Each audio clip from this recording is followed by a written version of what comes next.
नमस्कार दोस्तों, आपके अपने काउंट क्लास है 2.0 चैनल पर हार्दिक स्वागत है। साथियों, आज हम आपके लिए चाइल्ड डेवलपमेंट एंड पेडागोजी के 30 महत्वपूर्ण प्रश्न लेकर आए हैं जो रीट भर्ती परीक्षा 2025 में रीट लेवल 1 और लेवल 2 दोनों लेवलों के लिए साथियों काफ़ी महत्वपूर्ण क्लास हैं।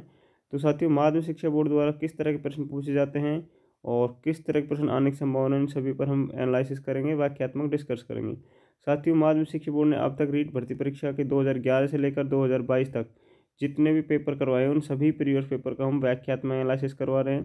तो जो साथी हमारे साथ पहली बार जुड़ा है उनको मैं बता दूं साथियों, इससे पहले हमने साइकोलॉजी की साथियों 14 पार्ट कंप्लीट करा दिए हैं और पिछले 14 पेपर जिसने नहीं देखे हैं वो प्ले लिस्ट में जाकर देख सकते हैं, वहाँ आपको उपलब्ध हो जाएंगे। तो साथियों, हमारा ये 15वीं क्लास है शिक्षा मनोविज्ञान से संबंधित, ठीक है।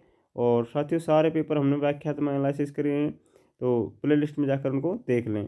साथियों, पहला जो प्रश्न पूछा गया है वो है, मानव विकास आजीवन चलता रहता है, यद्यपि दो व्यक्ति बराबर नहीं होते हैं, किंतु सभी सामान्य बालकों में विकास का क्रम समान सा रहता है। यह कथन विकास के किस सिद्धांत की ओर संकेत करता है?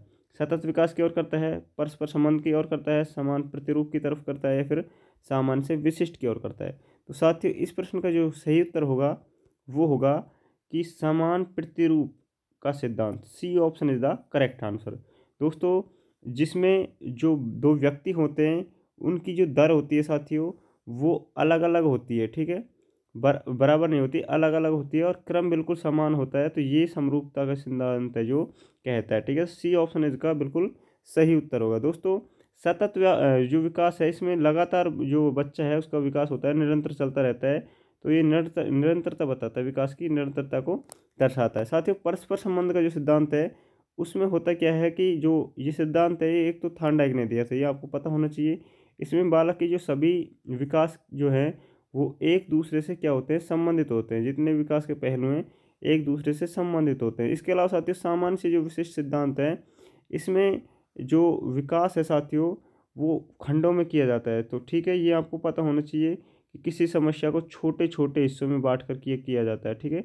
छोटे छोटे हिस्सों में बांट कर उसका क्या किया जाता है, समाधान किया जाता है। तो ये सामान्य से विशिष्ट का जो सिद्धांत है ये इन बातों को दर्शाता है। तो साथ ही इस प्रश्न का जो करेक्ट आंसर होने वाला था वो है समान प्रतिरूप का सिद्धांत। C option is the correct answer. बढ़ते हैं नेक्स्ट प्रश्न पर। साथियों, अगला जो प्रश्न पूछा गया है वो काफ़ी अच्छा प्रश्न है और ऐसे प्रश्न एग्जाम में पूछे जाते हैं। जीन पियाजे के अनुसार संज्ञानात्मक विकास की अंतिम अवस्था कौन सी है? पहला ऑप्शन दिया गया है साथियों संवेदिक पेशी अवस्था, दूसरा ऑप्शन है अमूर्त संक्रियात्मक अवस्था, तीसरा ऑप्शन है उत्तर संक्रियात्मक अवस्था और चौथा ऑप्शन है मूर्त संक्रियात्मक अवस्था है। तो दोस्तों, अंतिम अवस्था की बात की जा रही है और जीन पियाजे ने जो सिद्धांत दिया था वो साथियों संज्ञानात्मक विकास का सिद्धांत दिया था। ये आपको याद होना चाहिए क्योंकि एग्जाम में प्रश्न पूछा जाता है पर्सनल। अब अंतिम अवस्था की बात करें तो जीन पियाजे के संज्ञानात्मक सिद्धांत में साथियों कितनी अवस्थाएं हैं? 4 अवस्थाएं, और 4 अवस्थाओं का नाम आपको पता होना चाहिए को, और उनका अवस्था का जो कालक्रम है वो भी आपको पता होना चाहिए। तो चौथा और अंतिम जो हमारी जो अवस्था मानी गई है जीन पियाजे की साथी वो है अमूर्त संक्रियात्मक अवस्था। साथियों, वो 4 अवस्था कौन कौन सी है? पहली है संवेदिक गामक अवस्था, ठीक है। दूसरी है पूर्व संक्रियात्मक अवस्था। कौन सी? पूर्व संक्रियात्मक अवस्था। इसके अलावा साथियों तीसरी जो हो जाएगी साथियों मूर्त संक्रियात्मक हो जाएगी। चौथी क्या हो जाएगी? अमूर्त संक्रियात्मक, जिसमें औपचारिक संक्रियात्मक हम बोलते हैं। तो ये 4 अवस्था है साथियों जो हमारा जीन पियाजे महोदय ने दी है। साथ ही संवेदी पेशी अवस्था जो है जन्म से 2 वर्ष तक, ठीक है, जन्म से 2 वर्ष तक इसको मानी गई है। पूर्व संक्रियात्मक साथियों 2 से 7 वर्ष तक होती है। मूर्त संक्रियात्मक 7 से 11 वर्ष तक होती है और उत्तर संक्रियात्मक 11 से अधिक होती है। साथ ही ये प्रश्न एग्जाम में पूछे जाते हैं। तो ये आपको पता होना चाहिए। जीन पियाजे के संज्ञानात्मक विकास की 4 अवस्थाएं हैं। संवेदी पेशी अवस्था जन्म से 2, पूर्व संक्रियात्मक अवस्था 2 से 7 और मूर्त संक्रियात्मक 7 से 11 साथियों, और अमूर्त है जो है साथियों 11 से अधिक। तो ये साथियों प्रश्न हैं, काफ़ी महत्वपूर्ण प्रश्न हैं जो एग्जाम में पूछे जाते हैं। एक प्रश्न जीन पियाजे महोदय से संबंधित पूछा जाता है साथियों, जो अनुकूलन है, अनुकूलन उसके कितने प्रकार है? तो अनुकूल के साथियों कितने प्रकार है ये एग्जाम में पूछा जा सकता है। इसके 2 प्रकार हैं। 2 तरीके से अनुकूलन होता है, एक तो आत्मसातीकरण और एक समंजन। तो साथियों दोनों प्रश्न एग्जाम पूछे गए हैं, ये आपको नोट कर लेना है। तो साथियों ये रीट भर्ती परीक्षा के लिए L1 और L2 दोनों क्लासों के लिए, दोनों लेवलों के लिए साथियों काफ़ी महत्वपूर्ण क्लास है। तो जो साथी हमारे साथ पहली बार जुड़ा है तो साथियों क्लास अच्छी लग रही है तो क्लास को ज्वाइन कर ले चैनल को सब्सक्राइब कर ले, बेल आइकन को प्रेस कर देना ताकि वीडियो का नोटिफिकेशन अगली जब कब क्लास लाए हम तो उसका आप तक पहुंच जाए। साथियों अगली क्लास आपको बहुत जल्द मिल जाएगी। ये हमारा शिक्षा मनोविज्ञान संबंधित 15वीं क्लास है और इससे पहले हमने 14 पेपर कंप्लीट करवा दिए, तो वो प्ले लिस्ट में आपको देखने को मिल जाएंगी, वहाँ पर आप देख सकते हैं। साथियों नेक्स्ट प्रश्न पूछा है आनुवांशिक के जनक। तो साथियों आनुवांशिक के जनक किसे कहते हैं? ग्रेगर मेंडल कहते हैं, मॉर्गन को कहते हैं, वाटसन को कहते हैं, फिर चार्ल्स डार्विन को कहते हैं। तो आनुवांशिक का जो जनक है साथियों वो है ग्रेगर मेंडल। ए ऑप्शन इसका बिल्कुल करेक्ट आंसर होगा। दोस्तों जो ग्रेगर मेंडल है इन्होंने मटर के पौधे पर प्रयोग किया था। ये प्रश्न भी एग्जाम में पूछा गया है। तो मटर के पौधे पर जो मटर का पौधा है साथियों इस पर किसने प्रयोग किया, ये आपको याद रखना है, इसको नोट कर लेना है। ये प्रश्न रीट भर्ती परीक्षा में पूछा गया प्रश्न है और ऐसे प्रश्न साथियों आपको देखने को मिल सकते हैं। इसने जो ग्रेगर मेंडल है साथियों इन्होंने 3 नियम बताए। जो ये सिद्धांत है आनुवंशिक सिद्धांत, इसमें जो सिद्धांत आनुवंशिक दिया था ग्रेगर मेंडल ने इसमें 3 सिद्धांत बताए साथियों। एक है पृथक्करण का नियम और साथियों एक है प्रभुत्व का नियम और एक दिया था इसने स्वतंत्र वर्गीकरण का नियम। ठीक है, तो ये 3 प्रकार के इसमें नियम बताए हैं आनुवंशिक के सिद्धांत में। किसने बताए हैं? ग्रेगर मेंडल ने। तो ये आपको याद रखना है साथियों। ऐसे प्रश्न रीट भर्ती परीक्षा में पूछे जा सकते हैं। बढ़ते हैं नेक्स्ट प्रश्न पर साथियों। अगला जो हमारा प्रश्न है वो पूछा गया है व्यक्तित्व का मनोविश्लेषणात्मक सिद्धांत किसने प्रतिपादित किया? अब्राहम मैस्लो ने, सिगमंड फ्रायड ने, कार्ल रोजर्स ने, जीन पियाजे ने। साथियों मनोविश्लेषणात्मक ये प्रश्न भी एग्जाम में हर बार पूछा जाता है। इस सिद्धांत से संबंधित एक प्रश्न आपको रीट भर्ती परीक्षा में देखने को मिलेगा। जिस तरह जीन पियाजे का एक सिद्धांत जो जीन पियाजे का संज्ञानात्मक सिद्धांत है साथियों उसमें एक प्रश्न फिक्स है कि एक प्रश्न हर रीट भर्ती परीक्षा में पूछा जाता है। इसी तरह सिगमंड फ्रायड का मनोविश्लेषण वाला सिद्धांत है, इससे भी संबंधित हर बार रीट भर्ती परीक्षा में प्रश्न एक पूछा जाता है, तो इस पर हम डिस्कस करेंगे। साथियों ये सिगमंड फ्रायड ने दिया था, बी ऑप्शन इसका बिल्कुल करेक्ट आंसर होगा। साथियों इसने मन के 3 प्रकार बताए थे कि कितने प्रकार बताए थे? मन को 3 प्रकारों में बांटा है। एक होता है साथियों चेतन अचेतन, ठीक है, अचेतन मन। एक होता है साथियों अर्धचेतन और साथियों एक होता है अर्धचेतन और एक होता है साथियों चेतन। ये 3 प्रकार के मन हैं जो अब्राहम सिगमंड फ्रायड ने हमको बताए हैं। और साथियों इस चेतन जो मन है इसमें 90% होता है और अचेतन मन होता है साथियों ये हमारा 90% होगा, चेतन होता है 10%। तो सबसे ज़्यादा जो पार्ट है साथियों वो होता है अचेतन मन का। ठीक है, तो इनको आपको याद रखना है। और इसने मनुष्य के व्यक्तित्व अंग बताए हैं 3, तो वो भी आपको याद होने चाहिए। इदम अहम परम अहम, ईड ईगो सुपर ईगो। ये प्रश्न पूछा जाता है साथियों। नेक्स्ट प्रश्न चलते हैं। अगला प्रश्न है एक 10 वर्षीय बालक की मानसिक आयु 12 वर्ष है तो उसकी IQ जो बुद्धि लब्धि होगी साथियों वो क्या होगी? तो इसका फार्मूला मैंने पहले भी जब प्रीवियस पेपर हल करवाए थे वहाँ पर बता दिया था साथियों कि जो स्टर्न महोदय है उसने सबसे पहले बुद्धि लब्धि का जो फार्मूला बताया था वो दिया था साथियों मानसिक आयु बटे वास्तविक आयु इंटू 100। तो ये फार्मूला साथियों स्टर्न महोदय ने दिया था और ये एग्जाम में पूछा जाता है कि कब दिया था, तो 1912 में दिया था। ये आपको याद होना चाहिए साथियों। इसी फॉर्मूले से हम इस प्रश्न को हल करेंगे। और इस प्रश्न को किस तरह हल करेंगे? सबसे पहले मानसिक आयु कितनी दी गई, तो मानसिक आयु लिखनी साथियों। उसके नीचे वार्षिक जो आयु दी गई है वो हमको लिखनी है। इसको फिर मल्टीप्लाई करना है 100 से। अब हम 100 से इस जीरो को इस जीरो से काटेंगे, फिर बचा हमारे साथियों 12 को 10 से मल्टीप्लाई करना है, तो 12 को 10 से करेंगे तो 120 आ जाएगा और 120 इसका क्या हो जाएगा साथियों? करेक्ट आंसर हो जाएगा। तो इस तरह हमें इस तरह के प्रश्न को हल करना है। सी ऑप्शन इसका बिल्कुल सही उत्तर होगा दोस्तों। बढ़ते हैं नेक्स्ट प्रश्न पर। अगला जो प्रश्न पूछा गया दोस्तों वो है अल्बर्ट बंडूरा द्वारा प्रस्तावित अधिगम सिद्धांत है। तो जो अल्बर्ट बंडूरा ने सिद्धांत दिया वो हमको बताना है। पहला ऑप्शन दिया गया है शास्त्रीय अनुबंधन सिद्धांत, दूसरा ऑप्शन है संज्ञानात्मक सिद्धांत, तीसरा है अंतर्दृष्टि और चौथा है सामाजिक अधिगम सिद्धांत। साथियों अल्बर्ट बंडूरा की अगर बात करें तो इसने जो सिद्धांत दिया है वो दिया है दोस्तों सामाजिक अधिगम का सिद्धांत। डी ऑप्शन बिल्कुल इसका करेक्ट आंसर होगा। साथियों जो शास्त्रीय अनुबंधन का सिद्धांत दिया था वो दिया थे पावलाव महोदय ने। किसने दिया था? पावलाव ने। साथियों इसके अलावा अंतर्दृष्टि जो सूद का सिद्धांत दिया था वो दिया था कोलहर ने। किसने दिया? कोलहर ने। ठीक है, किसने दिया साथियों? कोलहर ने। संज्ञानात्मक जो सिद्धांत अभी हमने पढ़ा था किसने दिया था? वो जीन पियाजे ने। तो साथियों ऐसे प्रश्न भी एग्जाम में पूछे जाते हैं जो आपको याद होने चाहिए। ठीक है, जीन पियाजे ने ये सिद्धांत दिया था। तो चारों सिद्धांत को पता होना चाहिए। शास्त्रीय अनुबंधन पावलोव ने दिया था, अंतर्दृष्टि सूज का सिद्धांत दिया कोहलर ने, संज्ञानात्मक सिद्धांत दिया जीन पियाजे ने साथियों, और सामाजिक जो अधिगम का सिद्धांत दिया है वो बंडूरा महोदय ने दिया है। साथियों जो सामाजिक अधिगम हम सिद्धांत पढ़ रहे हैं, इसमें जो अल्बर्ट बंडूरा है उसने साथियों दो पर प्रयोग किया था। एक तो किया था साथियों निर्जीव गुड़िया, ये प्रश्न पूछा गया प्रश्न है, निर्जीव गुड़िया पर प्रयोग किसने किया था? ये किया था साथियों अल्बर्ट बंडूरा ने। इसके अलावा साथियों एक था सजीव जोकर, ठीक है, सजीव जोकर। तो साथियों ये दोनों प्रश्न पूछे गए कि इन पर प्रयोग किसने किया था, तो ये इस पर प्रयोग किया था अल्बर्ट बंडूरा ने। साथियों जो सामाजिक अधिगम सिद्धांत है, इसमें जो मान्य व्यवहार होता है उसको अपनाया जाता है और अमान्य का त्याग किया जाता है। इसमें साथियों अनुकरण पर बल दिया, सबसे जो जोर दिया था अनुकरण पर दिया था, तो ये भी आपको ध्यान रखना है साथियों।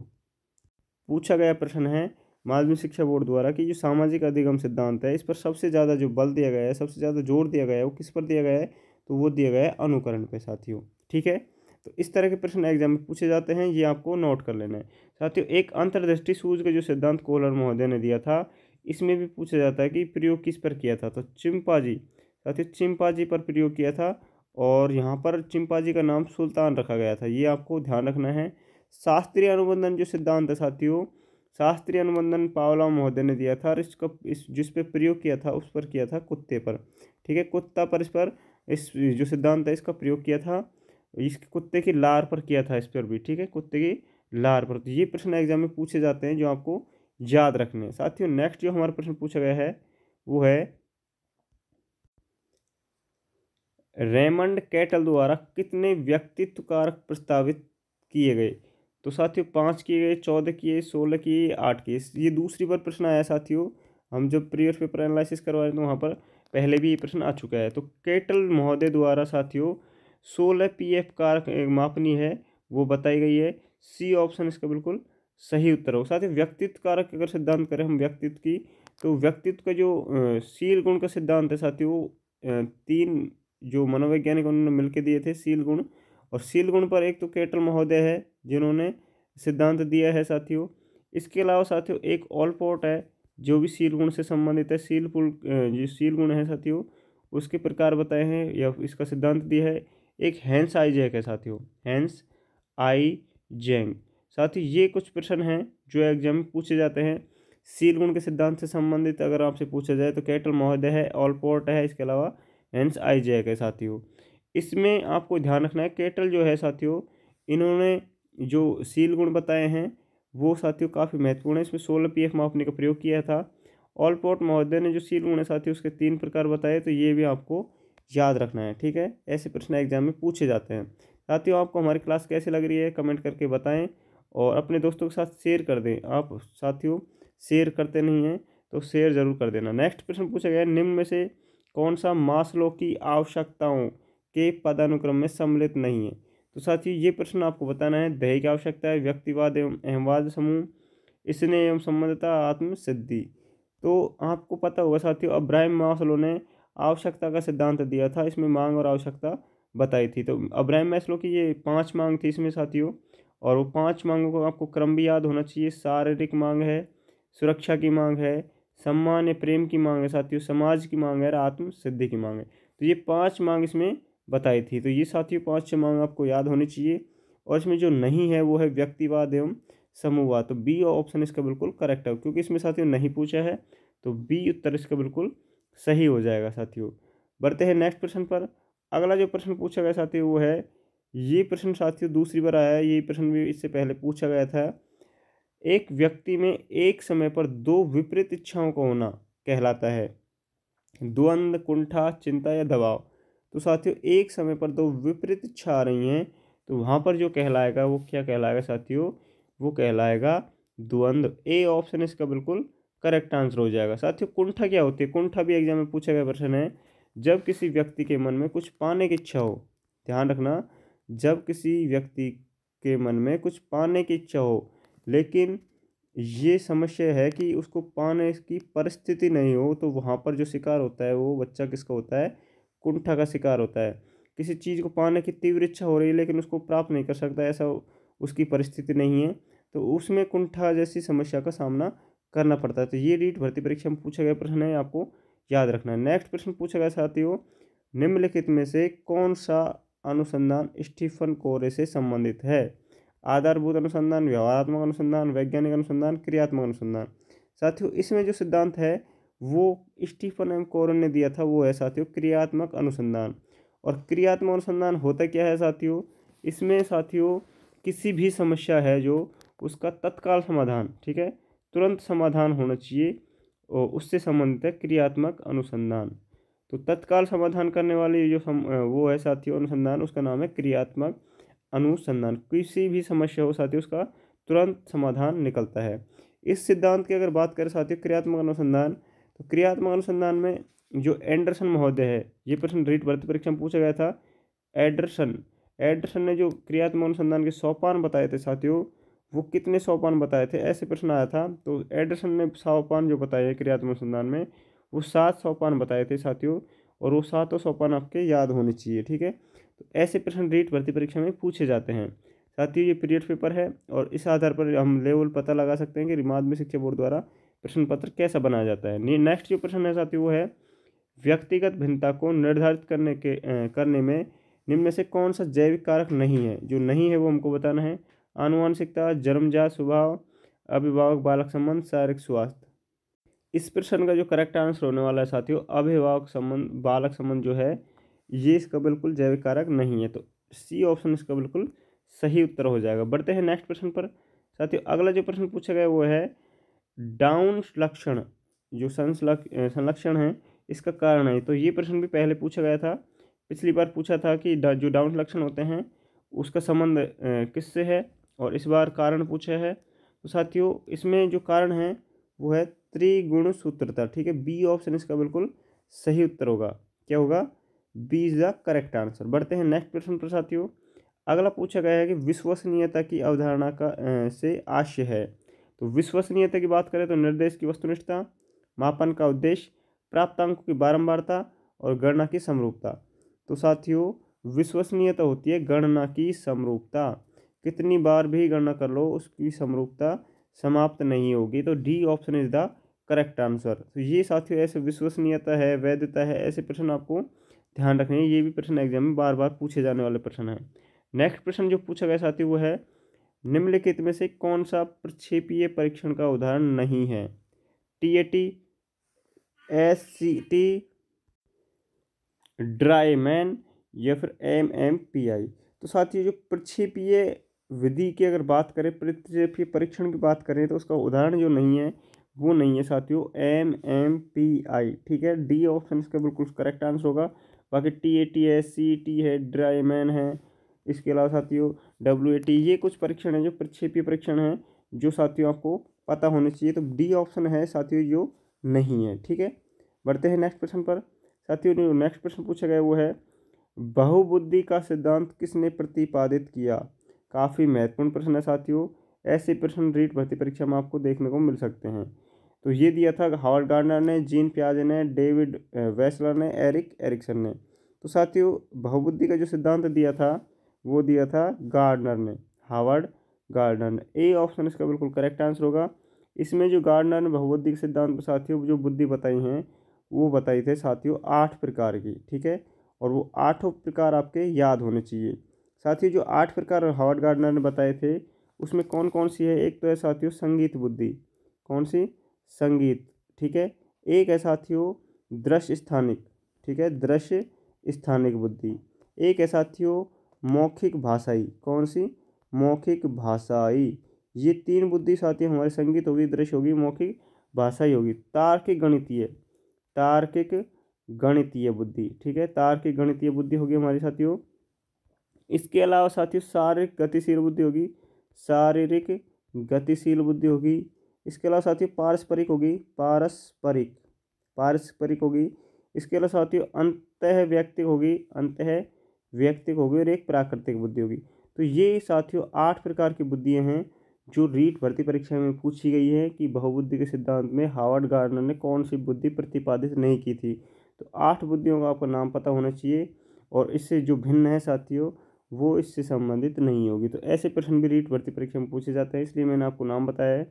एक है साथियों संगीत लयबंद जो बुद्धि होती है, एक होती है साथियों दृश्य स्थानिक बुद्धि होती है, एक मौखिक भाषाई बुद्धि होती है, एक तार्किक गणितीय बुद्धि होती है, एक साथियों शारीरिक गतिशील बुद्धि होती है, एक जो पारस्परिक बुद्धि होती है, एक होती है साथियों अंतर्व्यक्तिक बुद्धि और एक प्राकृतिक बुद्धि। तो ये हावर्ड गार्डनर द्वारा कितनी बुद्धि बताई गई थी साथियों?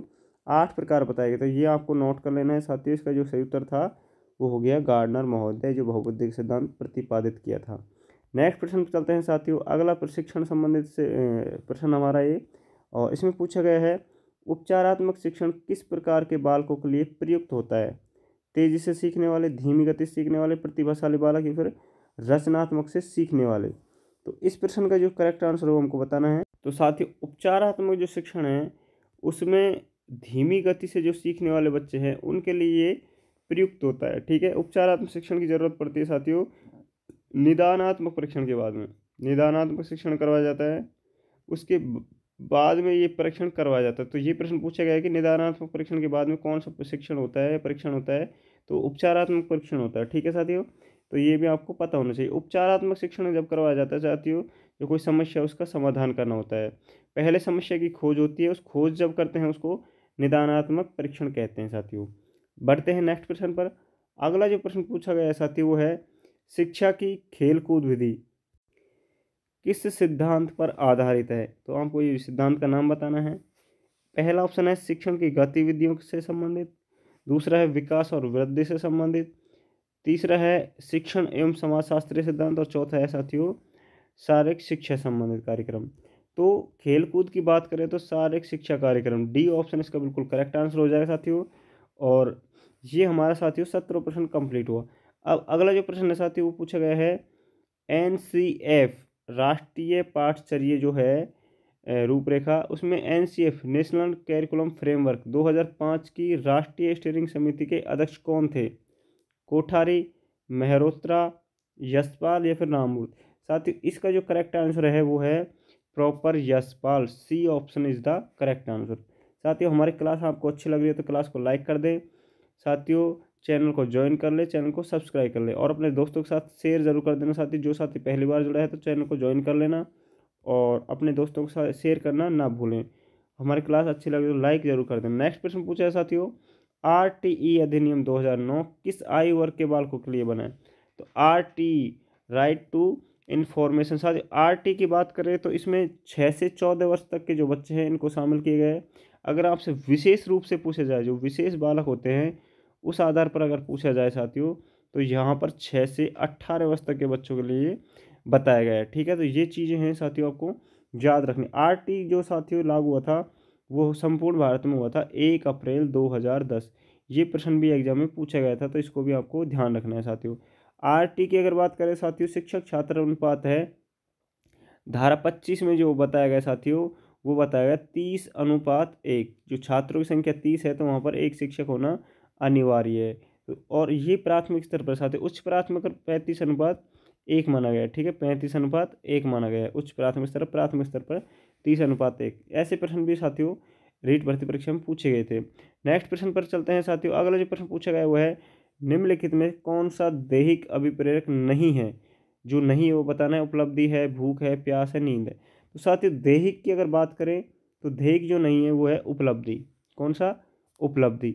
बाकी के सारे दैहिक है साथियों। भूख है, प्यास है, नींद है, ये सभी क्या है? दैहिक। लेकिन ये उपलब्धि दैहिक नहीं है। ठीक है साथियों, बढ़ते हैं नेक्स्ट प्रश्न पर। साथियों अगला जो प्रश्न पूछा गया है वो है NCF 2005 के अनुसार गणित शिक्षण का मुख्य जो उद्देश्य है वो क्या है? शिक्षकों का प्रशिक्षण, कक्षा अधिगम, बालकों के चिंतन का गतिकरण, या गणित की विषय वस्तु? साथियों NCF अगर 2005 की हम बात करें तो उसमें है साथियों बालकों के चिंतन का गणितीकरण। सी ऑप्शन बिल्कुल सही उत्तर होगा साथियों। चिंतन जिसमें बच्चा करता है, ठीक है, बच्चा चिंतन करे, ये इसका प्रमुख उद्देश्य होता है गणित शिक्षण का। नेक्स्ट प्रश्न है साथियों पारितोषिक तथा दंड के माध्यम से सीखना अधिगम के किस सिद्धांत से संबंधित है? सामाजिक सीखना, क्रिया प्रसूत अनुबंधन, शास्त्रीय अनुबंधन, संज्ञानात्मक सिद्धांत? तो साथियों पारितोषिक तथा दंड ये जो सिद्धांत से संबंधित है, किससे संबंधित है हमको बताना है। तो इसका जो संबंध है साथियों वो होगा क्रिया प्रसूत जो अनुबंधन है BF स्किनर का साथियों। और ये प्रश्न साथियों कम से कम 2 से 3 बार एग्जाम में पूछा गया है, तो ये आपको नोट कर लेना। ऐसा प्रश्न साथियों दोबारा फिर से रिपीट हो सकता है। और इसके बाद में सामाजिक अधिगम में ये मैंने आपको बता दिया था, अल्बर्ट बंडोरा ने दिया था। शास्त्रीय अनुबंधन ये पावलोव महोदय ने दिया था। संज्ञानात्मक सिद्धांत जीन पियाजे ने दिया था। ऐसे प्रश्न साथियों रिपीट होते हैं, तो आपको ये नोट कर लेना है। सिद्धांत कुछ महत्वपूर्ण हैं जो हर बार आपको एग्जाम में देखने को मिल सकते हैं। नेक्स्ट प्रश्न पूछा गया था साथियों, ये है निम्नलिखित में से कौन सी प्रक्रिया बाल्यावस्था के दौरान सीखने से संबंधित नहीं है। जो नहीं है वो बताना है। पूर्व अनुभव, प्रतिबिंबन, कल्पना या फिर तर्क।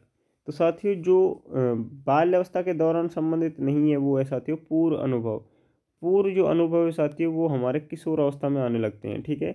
पूर्व अनुभव का वहाँ पर कोई महत्व नहीं है। तो बाल्यावस्था के दौरान जो नहीं है वो है पूर्व अनुभव। ए ऑप्शन इसका बिल्कुल करेक्ट आंसर हो जाएगा साथियों।